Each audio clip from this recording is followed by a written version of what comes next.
Hello. राजकीय उच्च माध्यमिक विद्यालय चांदगोठी। सारे बच्चा जाओ, पढ़ाई करेंगे। एनसीईआरटी की बुक क्लास 8 चैप्टर 2।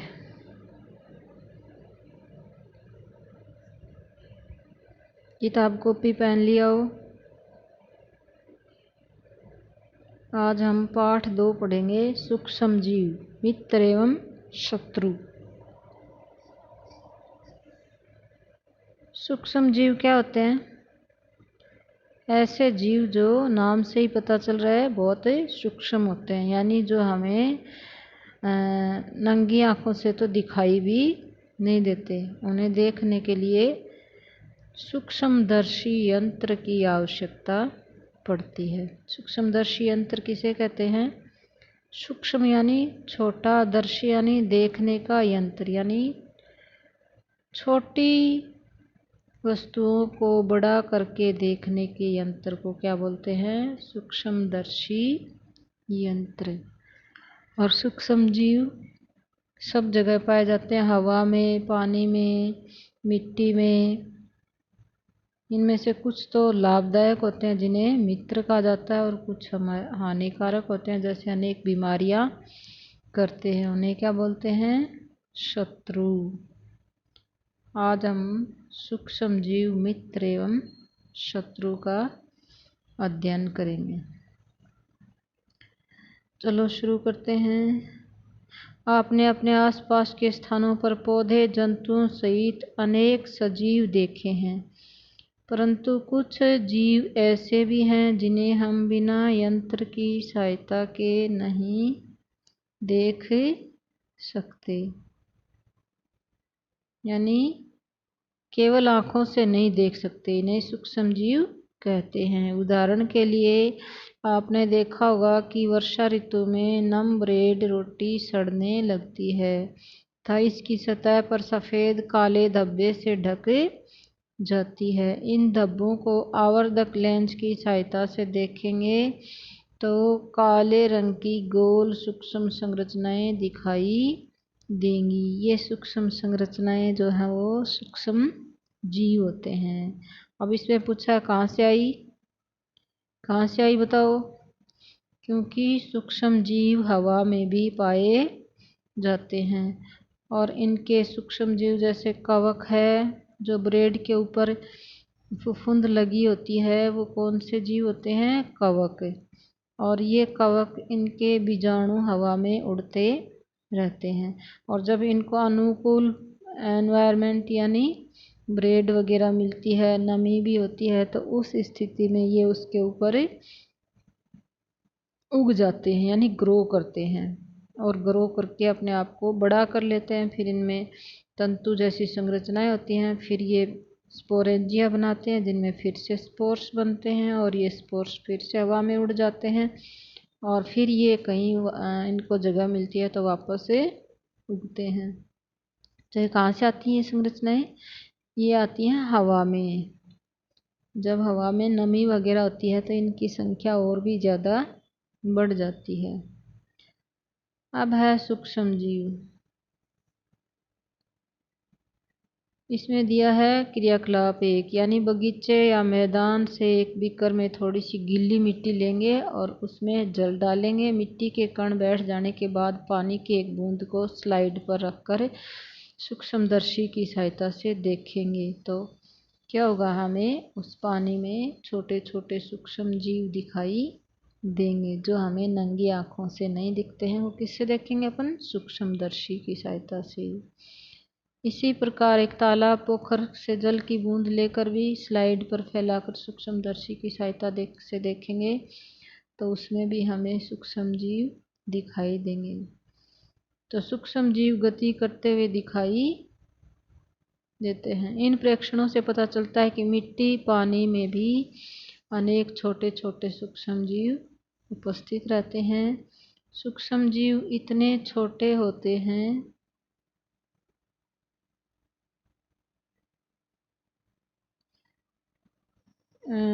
कि इन्हें बिना यंत्र की सहायता से हम देख भी नहीं सकते।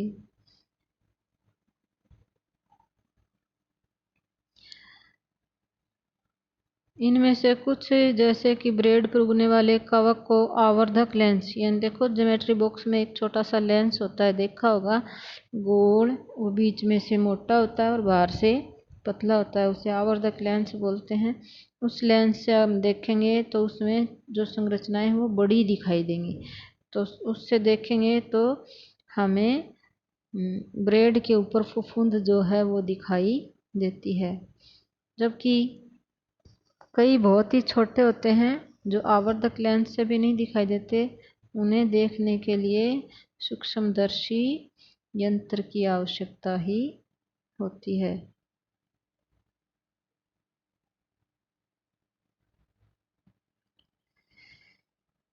सूक्ष्मजीवों को 4 वर्गों में बांटा गया है। यह वर्ग है जीवाणु, कवक, प्रोटोजोआ और कुछ शैवाल। 4 वर्गों के नाम क्या हैं? जीवाणु, कवक, प्रोटोजोआ और शैवाल। जीवाणु, शैवाल, प्रोटोजोआ और कवक के कुछ सामान्य सूक्ष्म जीव जो इसमें चित्र में आगे देखेंगे अपन। पहले पढ़ेंगे हम विषाणु। क्या पढ़ेंगे हम? विषाणु।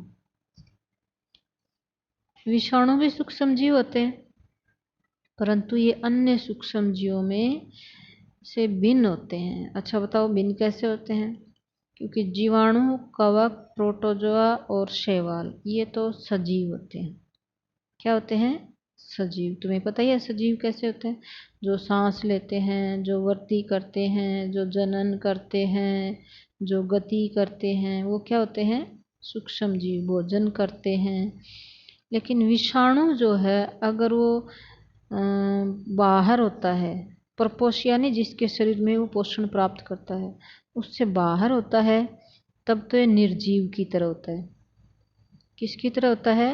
निर्जीव की तरह। लेकिन जब ये परपोषी के शरीर में चला जाता है, यानी हमारे शरीर, हम भी एक परपोषी की भांति काम करते हैं विषाणु के लिए, तो परपोषी के शरीर में चले जाते हैं तो ये गुणन करते हैं। यानी गुणन यानी 1 से 2, 2 से 4, 4 से 8, 8 से 16, इस प्रकार से अनेक विषाणु बना लेते हैं। अर्थात जीवाणु, पौधे अथवा जंतु कोशिका के अंदर ये गुणन करते हैं। सब में होते हैं ये, जीवाणु में भी होते हैं, पौधे में भी होते हैं, जंतु में भी होते हैं, और ये हमेशा रोग ही करते हैं, इनसे कोई फायदा नहीं होता है। जैसे जीवाणु वगैरह तो कुछ लाभदायक होते हैं और कुछ हानिकारक, लेकिन विषाणु कभी भी लाभदायक नहीं होते।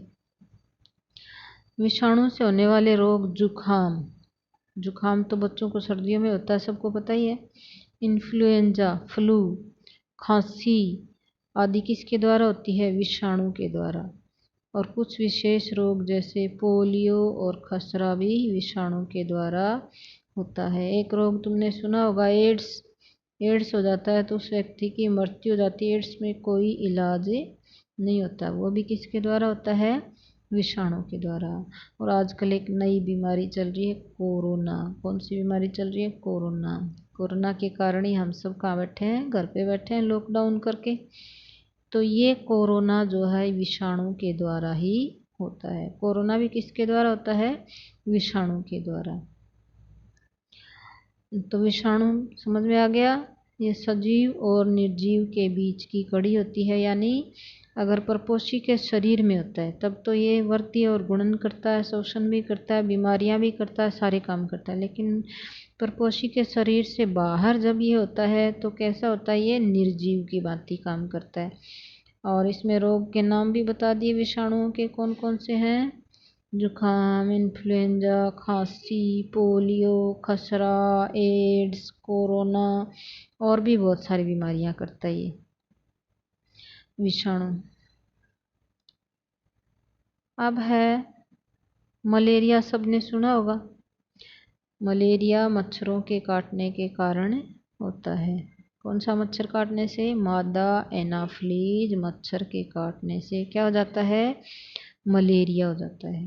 सबको पता है तो मच्छर के काटने से क्यों होता है? क्योंकि मच्छर के शरीर में मलेरिया का प्रोटोजोआ होता है, प्लाज्मोडियम। क्या नाम होता है उसका? प्लाज्मोडियम।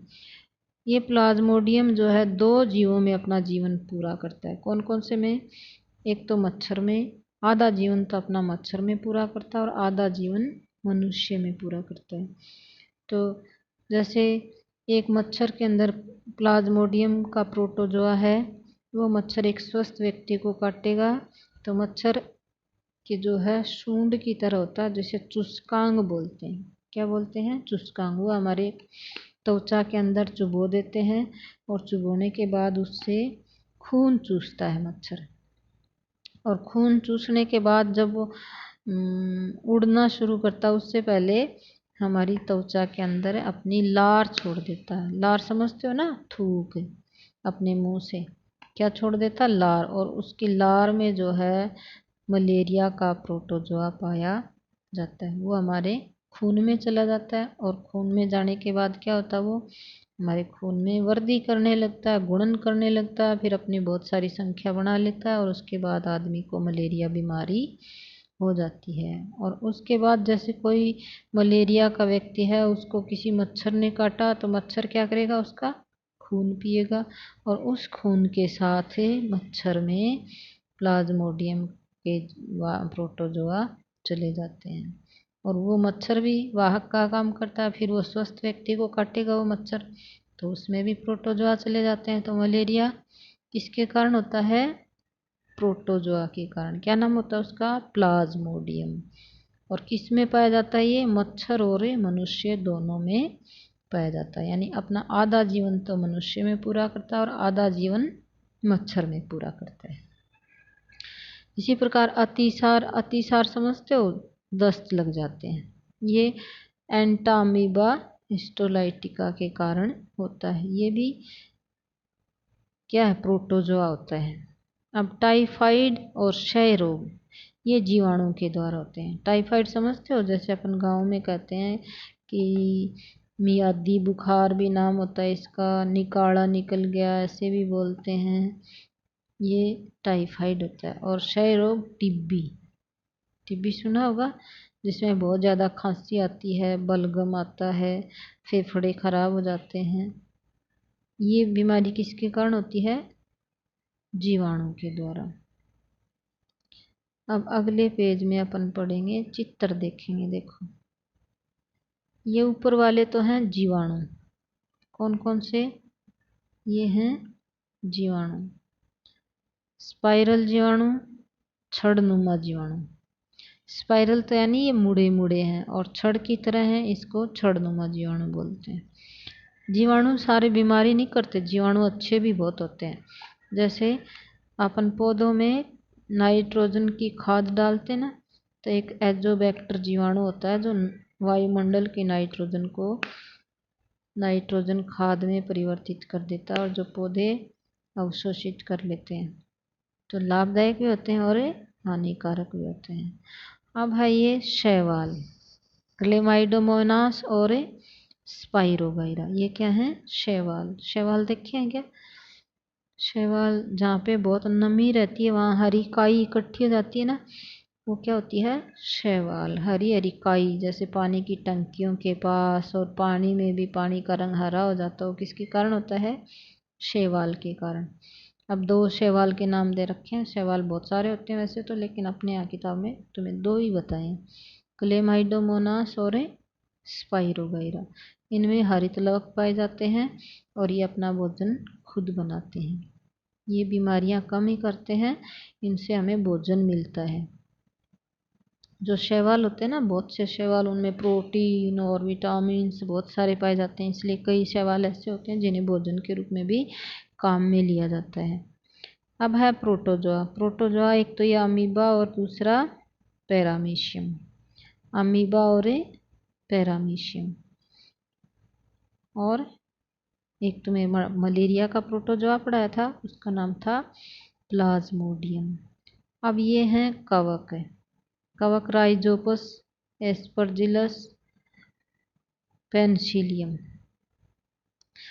कवक जो है वो मरी हुई चीज़ों को खाते हैं, जैसे अपन सांप की छतरी बोलते हैं, सबने देखा होगा, वो जहाँ अधिक कूड़ा कचरा होता है वहीं ज़्यादा उगते हैं।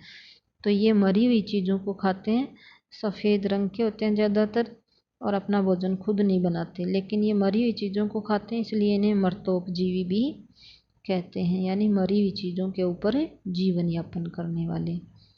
ये पेनिसिलियम दिख रहा है बीच वाला, जो तुमने पढ़ा होगा कि एंटीबायोटिक जो पेनिसिलिन होती है वो इसी से बनाई जाती है, एस्परजिलस। ये कई तो बहुत ही जहरीले भी होते हैं और कई बहुत अच्छे भी होते हैं, जिनसे हम भोजन के रूप में प्राप्त करते हैं। जैसे मशरूम होता है, सांप की छतरी बताते हैं ना, कई जिनके हम वो बरसात के दिनों में उगते हैं, तो उनको उखाड़ के चटनी भी बनाते हैं, सब्जी बनाते हैं, मशरूम।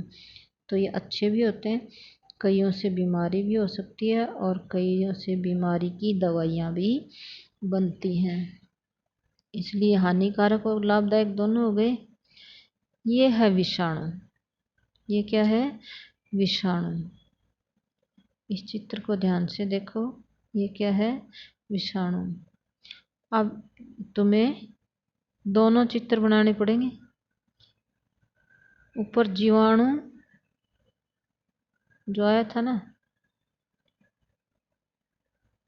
हाँ, ये वाले चित्र भी बनाने हैं सारे। ये जीवाणु का भी बनाना है, शैवाल का भी बनाना है और कवक का भी बनाना है, और प्रोटोजोआ भी है ना, ये रे दो प्रोटोजोआ। प्रोटोजोआ अमीबा और पैरामीशियम, शैवाल क्लामाइडोमोनास और स्पाइरोगाइरा, और ये कवक है, और ये विषाणु। ये सारे चित्र बनाने हैं तुम्हें। ये विषाणु का चित्र भी बनाना है। अब है सूक्ष्म जीव कहाँ रहते हैं? सूक्ष्म जीव सब जगह रहते हैं, हवा में, पानी में, जमीन में, गर्मी में भी रहते हैं, सर्दी में भी रहते हैं, बर्फ़ में भी रहते हैं, और बहुत तेज़ धूप होती है ना, जहाँ बहुत जैसे ज्वालामुखी फटती है, वहाँ बहुत गर्मी होती है, वहाँ पे भी पाई जाती है। यानी सूक्ष्म जीव सब जगह पाए जाते हैं। और ये एक कोशिक भी हो सकते हैं और बहुकोशिक भी हो सकते हैं। एक कोशिक यानी जिनका शरीर एक कोशिका से बना हुआ होता है, जैसे जीवाणु, कुछ शैवाल और प्रोटोजोआ। जीवाणु में भी तुमने ऊपर पढ़ा था, वो रोड लाइक और वो सिंगल सेल थे, यानी एक कोशिकीय थे। और शैवाल भी क्लेमाइडोमोनास और दिखाया था, वो एक कोशिकीय था। और प्रोटोजोआ भी ऊपर दिखाया था ना, कौन सा दिखाया था?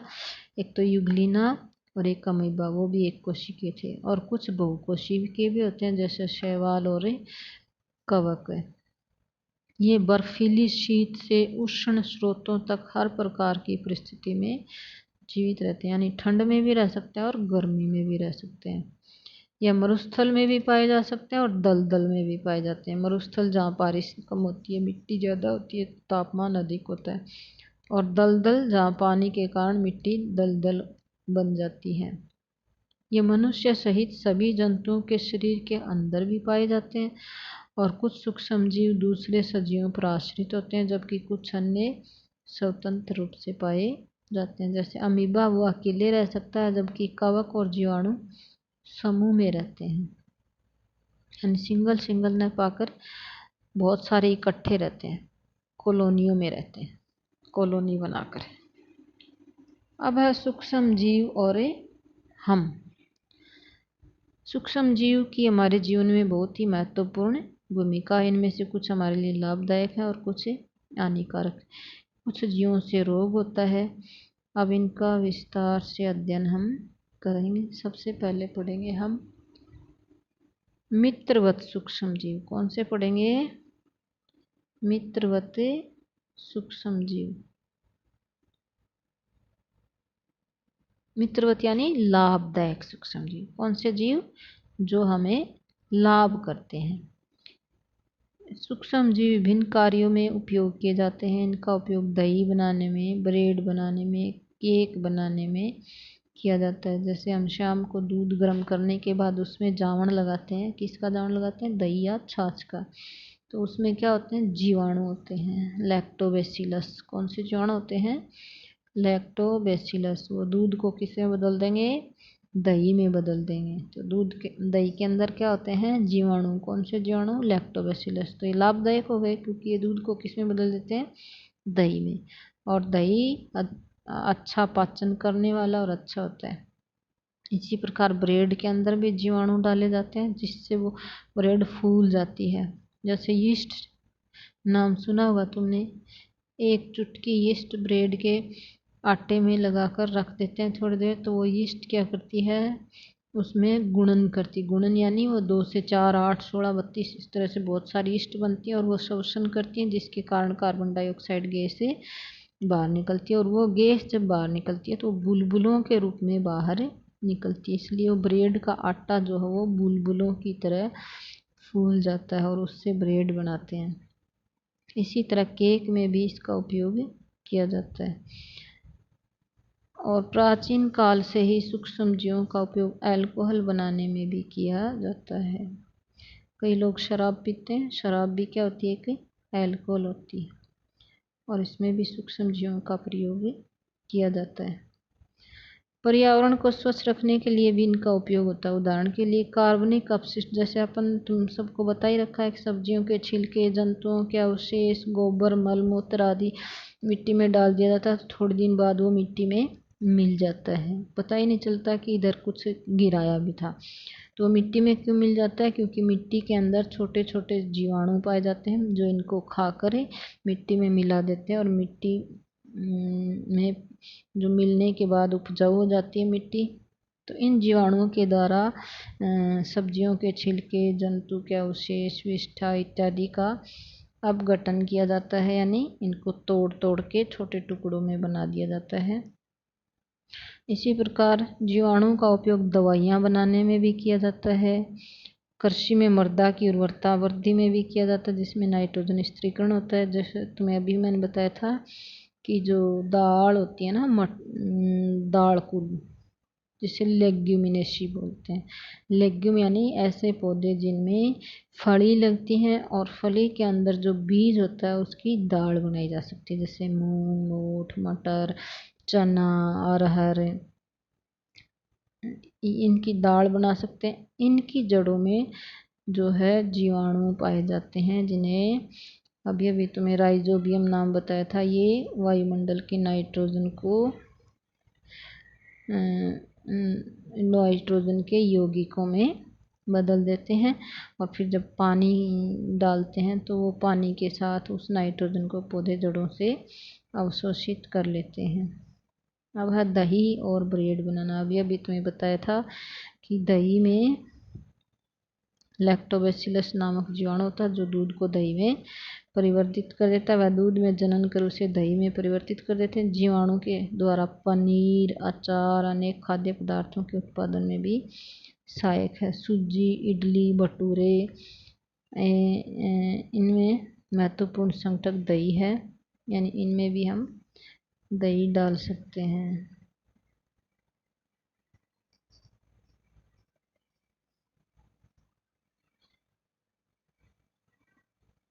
अब है क्रियाकलाप 2.3। एक बर्तन में आधा किलो आटा या मैदा ले लेंगे और उसमें थोड़ी सी चीनी डाल के उसे क्या करेंगे? गर्म पानी में मिलाएंगे और उसमें थोड़ी सी चुटकी भर यीस्ट पाउडर। अभी भी मैंने तुम्हें बताया था यीस्ट क्या होते हैं? कवक होता है यीस्ट, एक कोशिकी होता है, यानी एक कोशिका का ही बना होता है।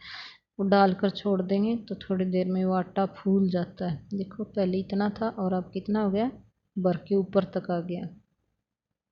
इस तीव्रता से जनन करता है और श्वसन के दौरान कार्बन डाइऑक्साइड उत्पादित करता है, जो गैस के बुलबुले खमीर वाले मैदे का आयतन बढ़ा देते हैं और बेकिंग उद्योग में यीस्ट के उपयोग का आधार, इसमें ब्रेड, पेस्ट्री, केक बनाए जाते हैं। अब सूक्ष्म जीवों का वाणिज्यिक उपयोग। वाणिज्य यानी बहुत अधिक मात्रा में किसी चीज़ को बनाया जाता है और फिर उसे बेचा जाता है जिससे हमें पैसे मिलते हैं। ऐसी चीज़ों को क्या बोलते हैं? वाणिज्यिक चीज़। तो बड़े स्तर पर अल्कोहल, शराब, एसिटिक एसिड, इनका उत्पादन जो वो सूक्ष्म जीवों के द्वारा ही किया जाता है। जैसे जौ, गेहूँ, चावल और फलों के रस में उपस्थित प्राकृतिक शर्करा में यीस्ट द्वारा अल्कोहल एवं शराब का उत्पादन किया जाता है। इनमें यीस्ट डाल देते हैं जिससे किण्वन की क्रिया होती है और किण्वन की क्रिया के परिणाम स्वरूप किस में बदल जाते हैं, अल्कोहल में बदल जाते हैं।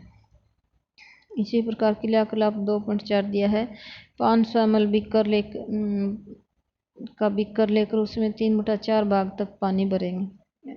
500 ml का बीकर तुमने देखा और कांच का होता है, गिलास की तरह ही होता है, थोड़ा चौड़ा होता है, ऊंचा कम होता है। इसमें 2-3 चम्मच चीनी घोलेंगे और थोड़ा सा ईस्ट पाउडर, और अब 4-5 घंटों के लिए गर्म स्थान पर रख देंगे। तो हम देखेंगे, सूंघ कर देखेंगे तो इसमें शराब की जैसी बदबू आती है, यानी किस में बदल गया, ये अल्कोहल में बदल गया। तो चीनी अल्कोहल में परिवर्तित होने के कारण ये बना है। चीनी के घोल में परिवर्तन की प्रक्रिया किण्वन अथवा फर्मेंटेशन कहलाती है। किण्वन किसे कहते हैं, चीनी के अंदर यीस्ट के द्वारा जो है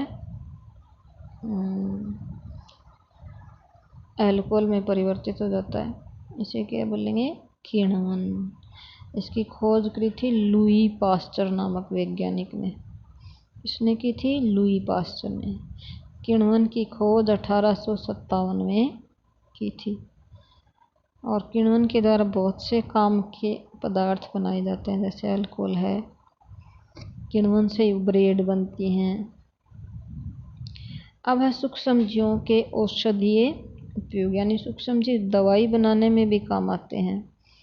जब कभी आप बीमार पड़ते हैं, डॉक्टर आपको पेनिसिलिन का इंजेक्शन देता है अथवा कोई अन्य प्रतिजैविक की गोली अथवा कैप्सूल देते हैं। इन औषधियों का स्रोत सूक्ष्मजीव है, यानी ये दवाइयाँ किससे बनती हैं, सूक्ष्मजीवों से बनती हैं। ये बीमारी पैदा करने वाले सूक्ष्मजीवों को नष्ट कर देते हैं और उनकी वृद्धि को रोक देते हैं। इस प्रकार की औषधि को प्रतिजैविक अथवा एंटीबायोटिक कहते हैं। किसके द्वारा बनाते हैं, जीवाणुओं से। आजकल जीवाणु और कवक से अनेक प्रतिजैविक औषधियों का उत्पादन हो रहा है। नाम भी दिया देखो, स्ट्रेप्टोमाइसिन, टेट्रामाइसिन, एरिथ्रोमाइसिन। इनका उपयोग, ये प्रतिजैविक हैं, सामान्य रूप से इनका उपयोग किया जाता है, किंतु कवक व जीवाणु से उत्पादित किया जाता है, जिन्हें विशिष्ट प्रकार के सूक्ष्म जीवों का संवर्धन करके प्रतिजैविक का उत्पादन किया जाता है। उनमें अनेक रोगों की चिकित्सा में उपयोग में लाते हैं। संवर्धन, जैसे इसमें नाम दिया, किसी विशिष्ट प्रकार के सूक्ष्म जीवों का संवर्धन करके प्रतिजैविक का उत्पादन किया जाता है। कर्सर करके किसी विशेष प्रकार से संवर्धन क्या होता है, यानी उन जीवों को बहुत जैसे 2-4 अगर एक जगह इकट्ठे किए तो उनको उचित पौष्टिक पदार्थ और वातावरण मिलेगा, तो 2-4 से हजारों में बदल जाएंगे। इसे क्या बोलते हैं, संवर्धन। अब है 1929 में अलेक्जेंडर फ्लेमिंग। कौन था, अलेक्जेंडर फ्लेमिंग। इसने जीवाणु के रोगों के बचाव के लिए एक संवर्धन का प्रयोग कर रहे थे, तो अचानक उन्होंने संवर्धन तस्तरी पर हरे रंग की फफूंद के छोटे जीवाणु देखे, तो उन्होंने पाया कि वह फफूंद जीवाणु की वृद्धि को रोकते हैं। और ये भी पाया गया कि बहुत सारे जीवाणु फफूंद द्वारा मारे गए। इस प्रकार फफूंद से पेनिसिलियम बनाई गई। फफूंद क्या होती है, कवक होता है। और अभी मैंने तुम्हें बताया भी था कि कवक से पेनिसिलिन, पेनिसिलियम से क्या बनाई थी, पेनिसिलिन। कवक क्या होता था, जीवाणुओं को नष्ट कर रहा था, ये देख रहे थे, ये दवाई बनाने की कोशिश कर रहे थे जीवाणु से होने वाले रोगों के बचाव के लिए। लेकिन उन्होंने देखा कि जहाँ वो कवक थे वहाँ सारे जीवाणु मर गए, यानी ये जीवाणु की वृद्धि को रोक रहे थे कवक। फफूंद और कवक एक ही होता है, कहीं ये मत समझना कि मैंने कवक कह दिया, कवक ही फफूंद होता है। तो उनसे फफूंद से इन्होंने क्या बनाया, पेनिसिलियम। आज इतना ही पढ़ेंगे, कितना और है, वैक्सीन। चलो ये थोड़ा सा और ही पढ़ लेते हैं। पशु आहार एवं कुक्कुट आहार में भी प्रतिजैविक मिलाए जाते हैं, जिनका उपयोग पशुओं में सूक्ष्म जीवों का संचरण करना है। और प्रतिजैविक का उपयोग कुछ पौधों के रोग नियंत्रण के लिए भी किया जाता है। प्रतिजैविक क्या होते हैं? जो रोगों से लड़ते हैं। इनका हमारे शरीर में अगर दवाई के रूप में या इंजेक्शन के रूप में हम ले लेते हैं तो शरीर के अंदर जो रोग होते हैं वो मर जाते हैं। रोग के जो जीवाणु होते हैं वो मर जाते हैं, जिससे रोग भी ठीक हो जाते हैं। तो कुक्कुट यानी मुर्गे के आहार में भी ये प्रतिजैविक मिलाए जाते हैं ताकि मुर्गों में जो बीमारी होती है वो रुक जाए। तो प्रतिजैविकों का उपयोग किस में किया जाता है? पौधे और जंतुओं में रोग को ठीक करने के लिए किया जाता है। लेकिन प्रतिजैविक कभी भी बिना डॉक्टर की सलाह के नहीं लेनी चाहिए। अगर हम लेते हैं तो उसका साइड इफ़ेक्ट भी होता है, यानी वो नुकसान भी कर सकते हैं। और एक बात और मेन है, ये क्या है कि प्रतिजैविक का कोर्स अगर डॉक्टर ने दिया है तो वो पूरा लेना चाहिए। कई बार हम क्या करते हैं, जैसे हमें कोई दवाई दी है, हम डॉक्टर ने 5 दिन की दी है, हम 1-2 दिन बाद ठीक हो जाते हैं तो उस बाकी की 3 दिन की दवाई नहीं लेते हैं। ऐसे नहीं करना चाहिए, क्योंकि जो दवाई हमने 3 दिन ली या 2 दिन ली तो शरीर के अंदर जो रोग के कारक थे वो कारक एक बार तो कम हो गए, लेकिन वो पुनः बन जाएंगे। दूसरी बात यह है वो उस दवाई का फिर उनके ऊपर असर भी होना बंद हो जाएगा। इसलिए जितनी डॉक्टर देता है वो पूरा की पूरी दवाई लेनी चाहिए। यदि आप प्रतिजैविक उस समय लेंगे जब उसकी आवश्यकता नहीं है, तो अगली बार जब आप बीमार होंगे तो आपको प्रतिजैविक की आवश्यकता होगी तो उसमें उतनी प्रभावी नहीं होगी। इसके अतिरिक्त अनावश्यक रूप से ली गई प्रतिजैविक शरीर में उपस्थित उपयोगी जीवाणुओं को भी नष्ट कर देती है। सर्दी, जुकाम और फ्लू में प्रतिजैविक प्रभावशाली नहीं है, क्योंकि यह रोग विषाणु के द्वारा। प्रतिजैविक किस में काम करता है? जीवाणु में काम करता है। इसलिए विषाणु में जो बीमारी होती है विषाणु वाली, उनमें ये काम नहीं देती। जैसे सर्दी, जुकाम, फ्लू, कोरोना, एड्स, इनमें ये प्रतिजैविक काम नहीं देती हैं। अब पढ़ेंगे हम वैक्सीन या टीका। अब जैसे हमारे शरीर में कोई सूक्ष्म जीव गया और उसने क्या कर दिया? हमारे शरीर में बीमारी कर दी, तो हमारे शरीर के अंदर भी उस बीमारी से लड़ने के लिए प्रतिरक्षी बनते हैं, यानी उस बीमारी के जो सूक्ष्म जीव है उसे वो मार देते हैं। लेकिन जब वो सूक्ष्म जीव प्रवेश किया उस समय हमारे शरीर में उनको मारने वाले प्रतिरक्षी थे नहीं।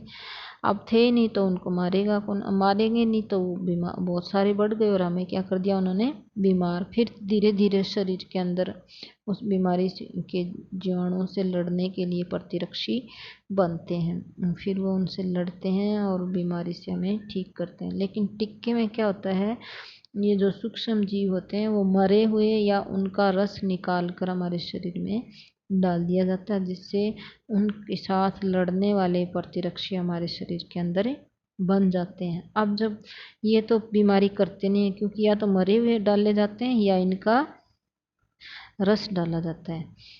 लेकिन फिर जब वास्तविक सूक्ष्म जीव शरीर में प्रवेश करते हैं बीमारी करने के लिए, तो वो प्रतिरक्षी पहले से ही क्या होते हैं?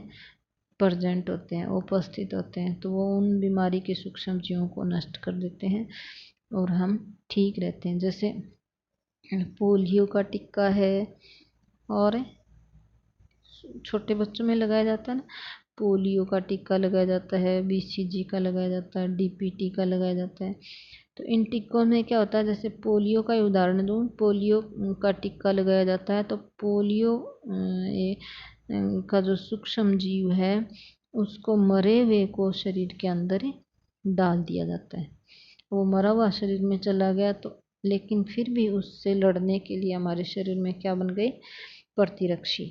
अब जब पोलियो का सूक्ष्म जीव वास्तव में शरीर के अंदर जब प्रवेश करेगा तो वो प्रतिरक्षी पहले से ही प्रेजेंट थे और उन्होंने प्रवेश करते ही क्या कर दिया? उसको नष्ट कर दिया। तो अब पोलियो कभी भी नहीं होगा। तो इसमें दिया देखो, जब रोग कारक सूक्ष्म जीव हमारे शरीर में प्रवेश करते हैं तो उनसे लड़ने के लिए हमारा शरीर प्रतिरक्षी उत्पन्न करता है। क्या बनाता है? प्रतिरक्षी। क्या होता है प्रतिरक्षी? जो सूक्ष्म जीव बाहर से हमारे शरीर में आते हैं उनके साथ लड़ता है और उनको मार देता है। तो शरीर को यह भी स्मरण रहता है कि कि वही सूक्ष्म जीव अगर हमारे शरीर में पुनः प्रवेश करता है तो उससे किस प्रकार लड़ा जाए। अतः यदि मृत अथवा निष्क्रिय सूक्ष्म जीवों को स्वस्थ व्यक्ति के शरीर में प्रविष्ट करा दिया जाए तो शरीर की कोशिकाएं उसके अनुसार लड़ने के प्रतिरक्षी जो उत्पन्न कर लेती हैं, और उत्पन्न करने के बाद जब रोग कारक शरीर में प्रवेश करता है तो उसको नष्ट कर देती हैं। यह प्रतिरक्षी हमारे शरीर में सदा के लिए बनी रहती है। एक बार बन गई तो फिर ये सदा के लिए शरीर के अंदर उपस्थित रहती हैं तथा रोग कारक सूक्ष्म जीवों से हमारी सुरक्षा होती है। इस प्रकार टीका और वैक्सीन काम करता है। हैजा का, क्षय का, चेचक का, हेपेटाइटिस जैसे अनेक बीमारियों के टीके बना रखे हैं और ये टीके लगाने के बाद इन बीमारियों को रोका भी जा सकता है। एडवर्ड जेनर ने चेचक के लिए 1998 में चेचक के टीके की खोज की थी। चेचक जो है माता बोलते हैं अपने सामान्य भाषा में, जो कई पुराने लोग हैं उनके शरीर पर और मुंह के ऊपर निशान देखे होंगे आपने। वो किसके कारण होते थे? चेचक के कारण या माता के कारण। और ये बीमारी इतनी भयानक होती थी कि इसमें बहुत सारे व्यक्ति मर भी जाते थे। तो अब जो है इसका चेचक का टिक्का बना दिया, इसलिए ये बीमारी होती नहीं है। जब बच्चे का जन्म होता है उसी समय चेचक का टिक्का लगा दिया जाता है, फिर ये बीमारी उसको कभी भी नहीं होती। इसलिए अब जो पुराने बूढ़े लोग हैं उन्हीं के फेस पे आप चेचक के वो दाने देख सकते हैं, निशान देख सकते हैं। अब वालों में चेचक होती नहीं, इसलिए किसी के भी चेहरे पर ये चेचक के दाग भी आपको नहीं दिखेंगे। तो चेचक का टिक्का किसने खोज किया था? एडवर्ड जेनर ने 1798 में। इसी प्रकार बचपन में जब छोटे होते हैं तो अनेक रोगों से रक्षा करने के लिए टीके दिए जाते हैं और सभी बच्चों को इन रोगों से सुरक्षा की आवश्यकता है। आवश्यक टीके निकट अस्पताल में उपलब्ध होते हैं। बच्चों को पोलियो से बचने के लिए आपने टेलीविज़न, समाचार पत्र में पोलियो के टीकाकरण के विज्ञापन भी देखे होंगे। जैसे सुना होगा ना, 2 बूंद जिंदगी की। पोलियो ड्रॉप बच्चों को दिया जाने वाले वास्तव में एक टीका है। चेचक के विरुद्ध विश्वव्यापी अभियान चलाया गया, जिसके परिणाम स्वरूप विश्व के अधिकांश देशों में चेचक का क्या हो गया? उन्मूलन, यानी चेचक नष्ट हो गया। अब चेचक होता ही नहीं है।